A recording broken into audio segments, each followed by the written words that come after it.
So Obama's talking about all of this with the global warming and that. A lot of it's a hoax. It's a hoax. I mean, it's a money-making industry, okay? It's a hoax.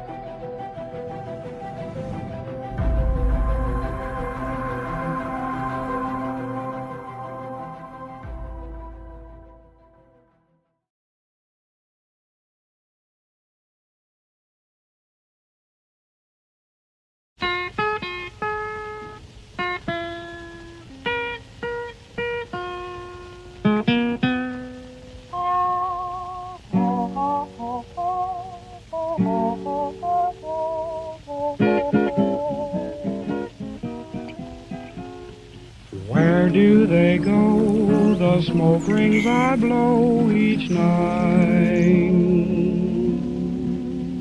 Oh, what do they do, those circles of blue and white? 3 weeks ago, we bought another Ford, the new low-priced custom line Victoria. Isn't it stunning? Dave has it all to himself, and I now have the ranch wagon all to myself. It's a whole new way of life. Parade of love.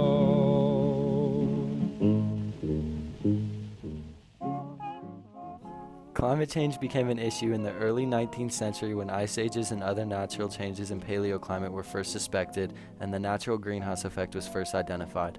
Along with suspicions, the first ocean water level change was recorded as they started to heat up due to the amount of carbon dioxide in the air acting as a heat shield.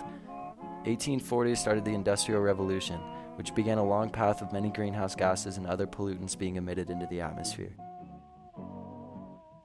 To add on to the dangerous gases in the atmosphere, the first car was invented in 1885, which is very convenient for everybody who could afford one, but not so much for the climate. As cars started to become more popular and the need for speed began to rise, cars started to run off different chemicals, such as gasoline, so they could go faster, also adding to the already dangerous amount of pollutants in the atmosphere. Just as everyone thought cars couldn't become more popular, in the year 1920 cars started to sell at around 6 million units a year. This was very amazing for all the dealerships and everybody who owned cars, but it all contributed to the same effect. In the year 1950, the largest amount of greenhouse gases are emitted into the atmosphere than have ever been recorded before. People still didn't think much of it, because at this time, it was very convenient for everybody who owned a car, except what they didn't know was that greenhouse gases are blocking the scorching heat from the sun from ever leaving our Earth. In 1980, scientists started to become aware of this everlasting problem we have caused, although they haven't quite made it public yet, so people don't freak out and lose their marbles at the terrifying thought of the sun's heat becoming trapped in the atmosphere with a chance of literally burning people alive eventually. People slowly learned about the problem anyway, because many people, like Stephen Hawking and more recently, David Wallace, publicly predicted that climate change could very well be the death of all of us. But can society choose to accept that fate? To answer that question, no. Climate change becomes a politically charged hate fire between world leaders, billionaires, and Twitter users everywhere. It's crazy.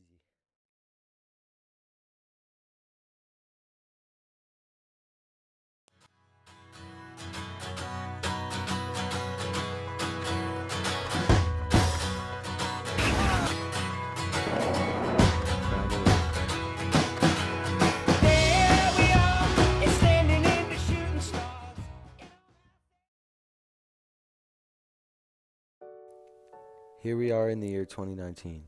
It is a great year to be alive.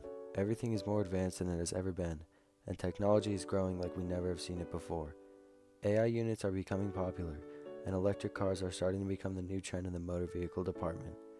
By the year 2024, Teslas are very popular, and people are just starting to fix this epidemic we have started with our climate. They tried really hard to slow it down until the year of 2030, when the pollution epidemic had become irreversible, and it is now only a matter of time until our planet literally becomes a fireball in space.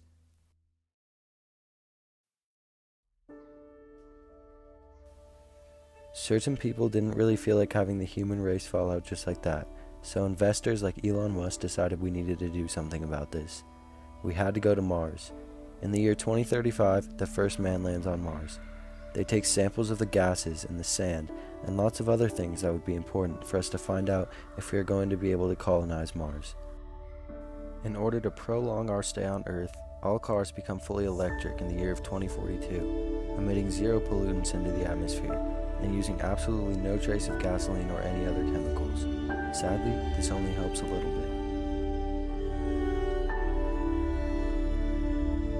Between the years 2045 and 2053, the temperature has risen 6 degrees. All of the ice caps have melted, and the ocean levels have risen 3 feet, submerging 1/10 of the Earth's land underwater. At this point, the Earth's population has doubled, and all of the Earth's governments have decided that in order to keep integrity among their civilizations, they will create one super government in order to control the world like in the Hunger Games. Luckily, the investors and scientists are hard at work the whole time.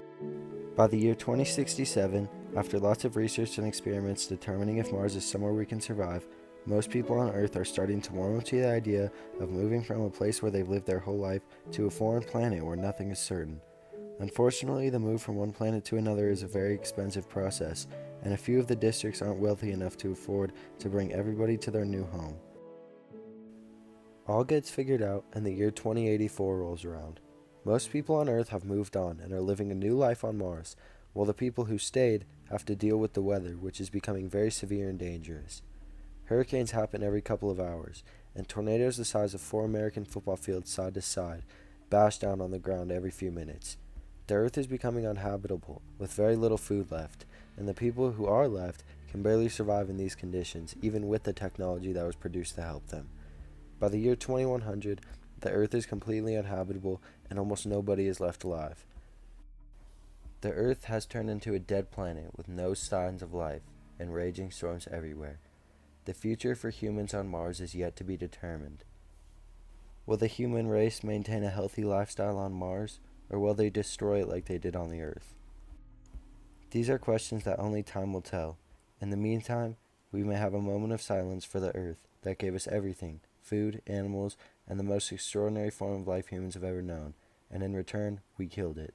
All my life I've been waiting for, I've been praying for the people to say